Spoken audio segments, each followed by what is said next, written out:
26वीं आईनी तरमीम का मामला। मौलाना फजल रहमान को 3 मुजव्वज़ा तरमीम पर एतराज़ है। मौलाना फजल रहमान के साथ 3 मुजव्वज़ा तरमीम पर मुशावरत जारी है। हुकूमती ज़राए का ऐसा कहना है मुजव्वज़ा तरमीम में आर्टिकल 8, आर्टिकल 243 और पैनल पर इत्तेफाक नहीं हो सका।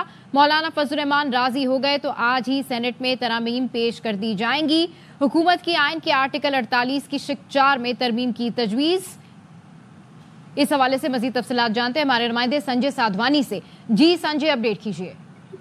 जी बिल्कुल, हुकूमत की जानिब से आईनी तरमीम के मुतालिक मसौदा तैयार कर लिया गया था, लेकिन अब से कुछ देर पहले मौलाना फजल रहमान की प्रेस कॉन्फ्रेंस में हुकूमत जो आज मसौदा सेनेट में पेश करने जा रही थी, उसके बाद हुकूमती हल्कों में इस वक्त जो है तफ्तीश दौड़ गई है। हुकूमत की जानिब से ये बताया गया है, हुकूमती ज़राए की जानिब से उनका कहना है कि मौलाना फजल रहमान आर्टिकल 8 और आर्टिकल 243 पर जो है वो मौजूदा जो तरमीम है उस पर उनसे इत्तफाक ना हो सका है। मौलाना फजल रहमान इन दोनों आर्टिकल्स में थोड़ी तरमीम चाहते हैं। मौलाना फजल रहमान जो है वो इस मामले पर हुकूमत उनसे आज रात गई बात करेगी। अब से कुछ देर के बाद एक दफ़ा फिर मौलाना फजल रहमान से राब्ता किया जाएगा और कोशिश की जाएगी कि इत्तफाक राय पैदा हो जाए। हुकूमती ज़राए का ये कहना है कि आज अगर मौलाना फजल रहमान से इस मामले पर इत्तफाक हो गया तो फिर जो है वो ये तरमीम आज ही सेनेट में पेश की जाएगी। जो मुजव्वज़ा तरामीम है उसका बिल जो है वो हुकूमत की जानिब से तैयार करके फाइनल कर लिया गया है। हुकूमत की जानिब से आइन के आर्टिकल 48 की शक 4 में तरमीम करने की तजवीज़ है, जिसके बाद सदर, वज़ीर आज़म और काबीना की सदर को भेजी गई एडवाइस किसी फोरम पर चैलेंज नहीं होगी। इसके अलावा ओवरसीज पाकिस्तानी इलेक्शन लड़ने के लिए एल करार दिए जाएंगे। ओवरसीज पाकिस्तानी इलेक्शन में मुंतखब हुआ तो 3 माह के अंदर दोहरी शहरियत खत्म करने का पाबंद होगा। हुकूमत सेनेट के जो आज पेश किया जाने वाला मसौदा था, इसमें आर्टिकल 63A में तरमीम की उन्होंने तजवीज़ की है। हुकूमती मसौदे के मुताबिक जिसने शख्स ने भी पार्टी सरबराह की हिदायत के खिलाफ वोट दिया तो वोट गिना जाएगा और उस वोट का जो नतीजा केस वो वोट होगा। हुकूमत की जानिब से ये भी कहा गया है इस मसौदे में आइन के आर्टिकल 111 में तरमीम की तजवीज़ है।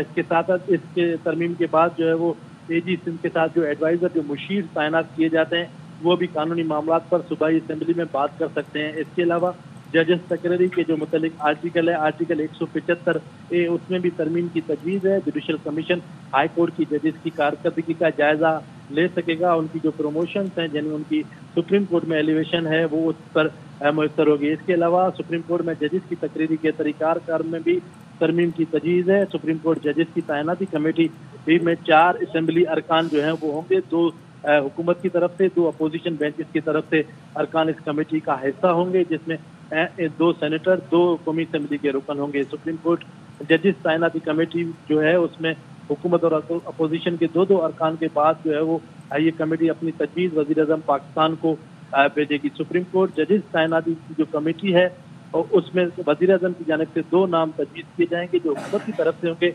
जबकि अपोजिशन लीडर भी 2 नाम जो है वो तजवीज़ करेगा। इसके अलावा चीफ जस्टिस ऑफ पाकिस्तान की तैनाती के लिए स्पेशल पार्लियामानी कमेटी जो है वो तश्कील दी जाएगी।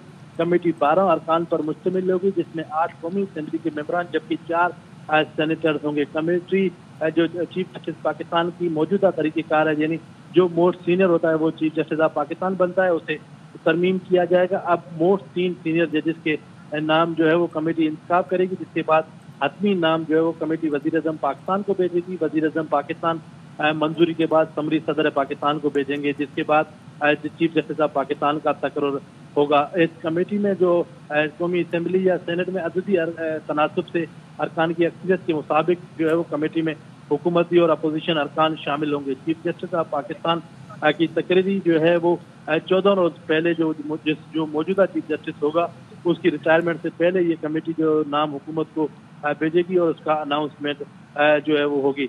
लेकिन इस तरमीम में ये भी कहा गया है कि क्योंकि अब दिन कम रह गए हैं तो मौजूदा जो चीफ जस्टिस हैं उनकी मुद्दत पूरी होने से 3 रोज पहले नई चीफ जस्टिस की तकरीरी कर दी जाएगी। चीफ जस्टिस की तकरीरी पार्लियामेंट्री कमेटी का जो इजलास होगा वो इन कैमरा होगा। इसके अलावा ये भी कहा गया है कि दोहरी शहरियत का हामिल शख्स सुप्रीम कोर्ट ऑफ पाकिस्तान का जज नहीं बन सकता। हाई कोर्ट में कम से कम 5 साल जज रहने वाला ही सुप्रीम कोर्ट में जज तैनात होगा। सुप्रीम कोर्ट का जज बनने के लिए कम से कम 15 साल हाई कोर्ट एडवोकेट और सुप्रीम कोर्ट एडवोकेट होना लाजमी है। हुकूमत का आइन के आर्टिकल 179 में भी तरमीम की तजवीज़ है। चीफ जस्टिस ऑफ पाकिस्तान की इस तरमीम के बाद जो मुद्दत है 3 साल होगी, 65 साल की उम्र में chief justice of Pakistan retire होंगे।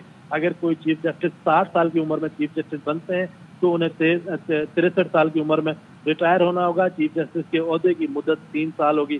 चीफ जस्टिस ऑफ पाकिस्तान से अहम जो इख्तियार है वो वापस लेने की तरमीम की तजवीज़ है। इस तरमीम के जरिए चीफ जस्टिस ऑफ पाकिस्तान से सो मोटो नोटिस वापस लें, जिसका इख्तियार जो है वापस लेने की तजवीज़ है। इसके अलावा हाई कोर्ट के जजेस का इख्तियार सुप्रीम कोर्ट के पास होगा। ये भी तरमीमी मसवदे का हिस्सा है। हुकूमत का आइन के आर्टिकल 191A में भी तरमीम करने की तजवीज़ है। सुप्रीम कोर्ट के इस आर्टिकल की तब्दीली के बाद आइनी बेंच बनाने और इसकी जो तकरीरी है वो जुडिशल कमीशन करेगा। आइनी बेंच में जो तमाम सूबों के बराबर से जजेस तैनात किए जाएंगे ताकि तमाम सूबों को बराबर के हकूक दिए जा सकें। तमाम आइनी मुकदमा जो इस वक्त सुप्रीम कोर्ट में ज़ेर समाअत हैं वो खसूसी आइनी बेंच के सुपर्द कर दिए जाएंगे। आइन के आर्टिकल 193 की में भी तरमीम की हुकूमत की तजवीज़ है। इस तजवीज़ के बाद दोहरी शहरियत का हामिल कोई भी शख्स हाई कोर्ट का जज नहीं बन सकेगा। ठीक है, 26वीं आईनी तरमीम का ये मामला है। मुजव्वज़ा तरमीम में आर्टिकल 8, आर्टिकल 243 और पिनल पर इत्तेफाक नहीं हो सका। जबकि मौलाना फजल रहमान राजी हो गए तो आज ही सेनेट में तरामीम पेश कर दी जाएंगी। मौलाना फजल रहमान के साथ 3 मुजव्वज़ा तरामीम पर मुशावरत जारी है। इस हवाले से अपडेट कर रहे थे संजय साधवानी। आपका शुक्रिया।